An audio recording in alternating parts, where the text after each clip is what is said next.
안녕하세요. 허브경제TV입니다. 오늘 볼 종목은요, 엔캠을 좀 보도록 하겠습니다. 2차전지 관련되어 있는 종목이죠.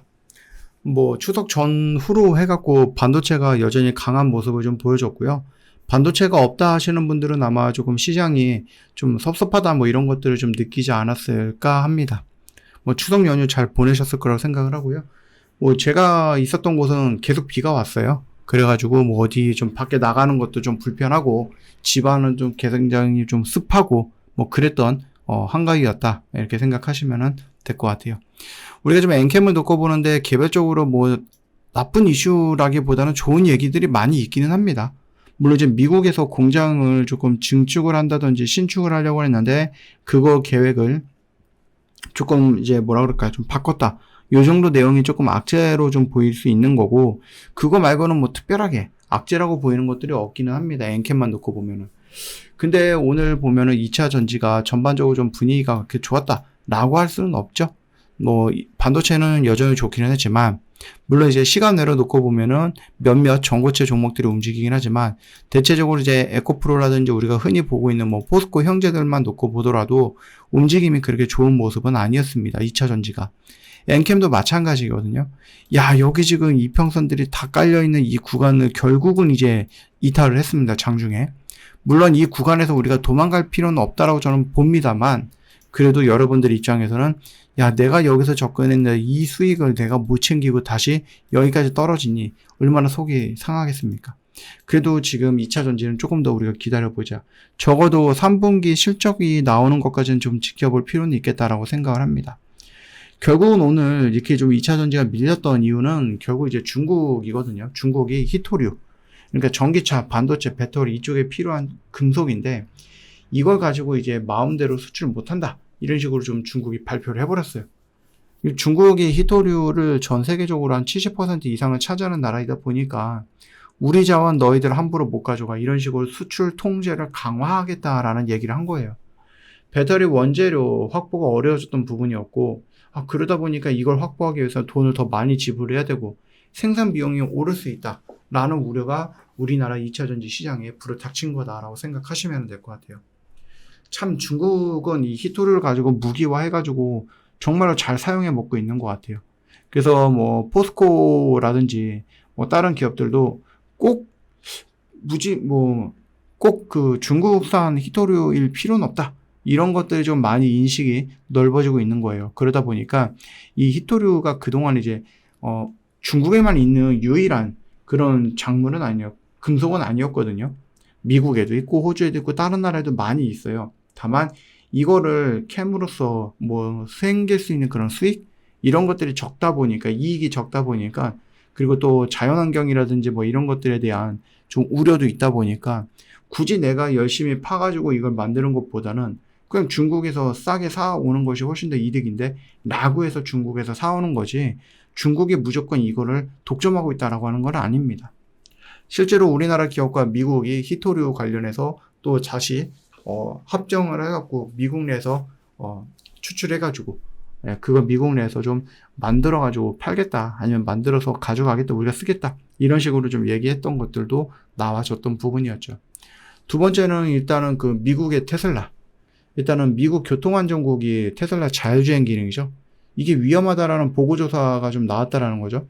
신호를 무시하거나 반대 차선으로 들어갔다는 신고가 있었다라고 합니다. 그래서 290만 대 테슬라 차량 조사 대상이다 이렇게 얘기를 해줬어요. 그러다 보니 테슬라의 신뢰도가 떨어졌고 전기차 판매가 줄고 배터리 주문도 당연히 줄고 이런 식으로 좀 연쇄적인 작용이 좀 지연이 됐다라는 부분을 보시면 될 것 같아요.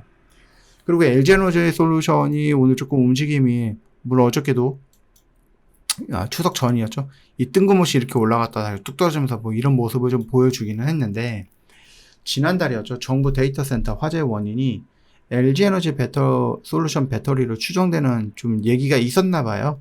그래서 조금 이런 하락하는 구간이 있었다. 이게 2014년과 10년 전의 배터리거든요. 근데 이 제품이 10년, 지금 9년이죠. 9년 정도 있다가 좀 화제가 됐던, 주요 요인이 됐다, 이렇게 되는데, 배터리가 10년이면은 어느 정도 쓸 만큼 다 쓴 건 아닌가? 이런 생각을 하고 있어요. 근데 이런 부분에 대해서는 여전히 한다? 일시적인 부분이야 라고 생각을 하는 게, 결국은 우리가 2차 전지를 놓고 본다 했을 때 지금 당장 중요한 것은 뭐예요? 실적이다라고 저는 말씀을 드렸죠. 우리 LG에너지솔루션도 보면은 작년에 적자였는데 지금 흑자예요. 1조 8천억 정도. 작년에 한 9천억 정도가 적자였단 말이에요. 1조 8천억을 벌기 위해서 얼마나 많은 돈을 이번 연도에 벌었습니까? 그렇죠? 그렇기 때문에 실적을 놓고 본다라고 하면 충분히 뭐한다? 이렇게 우상향이 되고 있다라는 겁니다. 적자가 흑자로 전환이 되고 그 흑자가 굉장히 크게 성장을 했다. 지난 분기에는 14억 흑자였습니다. 영업이익을 분기별로 놓고 보면은. 근데 이번 분기에는 한 5천억 정도로 벌 수 있다라고 얘기가 나오지네요. 그러면 이거 몇 배를 버는 겁니까? 굉장히 많이 번 거죠. 이런 실적이 발표가 됨으로써 뭐한다? 추세를 전환하려고 노력하고 있는 이 구간의 고점을 돌파할 가능성이 있다라는 겁니다. 이런 식으로 실적들이 좀 긍정적으로 좀 얘기가 나오고 언급이 되고 실질적으로 봤을 때 실적이 좋아진다라고 하면은 2차 전지는 우리 뭐 대충 보면은 전기차 2차 전지가 쭉 밀리고 8월 달에 고점 찍고 이렇게 떨어지고 있는 요 구간들이 되게 많아요. 거의 비슷한 유형들이 많습니다. 이게 흐름이에요, 기본적인. 근데 실적이 나온다라고 했을 때 그 실적에 대한 기대감으로 조금 우상향을 했다가 실적이 팡 하고 나왔는데 좋아. 그러면은 이 구간을 딱 돌파해서 뭐가 된다? 역배열에서 정배열로 전환되는 그 구간이 들어선다라는 겁니다. 이게 엔캠도 마찬가지예요. 근데 엔캠은 실적이 어떻게 될지 좀 예상하기 어려운 부분이긴 합니다. 근데 만약에 뭐 엔캠이 만약에 실적이 좋지는 못했다. 그럼에도 이 적자 폭보다 1분기 때 192억, 2분기 때 195억인데 이것보다 더 긍정적인 어떤 데이터가 나온다라고 하면은 그게 꼭 흑자는 아닐지언정 적자를 굉장히 좀 줄였다라고 하면은 시장의 분위기까지 2차 전지가 추세를 전환하는 이 분위기를 타고 같이 움직여줄 가능성이 있다는 얘기예요.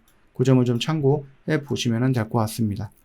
그래서 일단 추석 연휴에 나왔던 좀 2차 전지에 대한 조금 안 좋은 소리라고 할까요? 뭐 그런 것들이 언급이 되면서 2차 전지가 오늘 반도체랑은 좀 다른 방향으로 움직여주기는 했지만 그렇다고 해서 우리가 이 구간 내에서 도망을 가거나 뭐 미리 낙심을 하거나 이럴 필요는 저는 없다라고 생각을 합니다. 일단 실적 시즌까지는 좀 지켜볼 필요는 있겠다. 이렇게 좀 말씀을 드려보겠고요. 저희 허브경제TV 공식 채널 깔끔하게 정리해서 올려놨으니까 많이 좀 활용을 해주시고 저희는 또 오늘도 열심히 또 매매를 했고요. 그 다음에 저희 이번 기수 하이파이브 성공적으로 수익으로 마무리했습니다. 다음 기수는 월요일날 시작을 해요. 근데 여러분 지금 금요일이고 토요일이고 일요일이죠. 시간이 없어요. 그쵸? 그러니까 여러분 이거 놓치지 마시고 꼭 챙겨 가십시오. 오늘 사서 오늘 매매하는 것을 저희가 목표로 하다 보니까 이런 결과물들이 좀 빠르게 나와줄 수 있는 것들이고요. 여러분 1년이 길어 6개월이 길어 그래서 저희가 그냥 일주일만 해봐. 일주일 해보고 마음에 들면은 또 해보면 되는 거지. 이런 식으로 해서 저희가 지금 이렇게 일주일 동안 진행하는 것들도 만들어 놨으니까 그동안 이제 고민을 하셨던 분들 이제 추석 연휴도 끝났고 이제 이렇게 좀 길게 쉬는 거는 내년 구정 정도밖에 없겠죠. 네, 그러니까 여러분들 그때까지 또 같이 한번 달려보자라고 말씀을 드리고 싶어요. 또 같이 열심히 한번 해보자 라고 말씀을 드리고 마무리하도록 하겠습니다. 고생하셨습니다.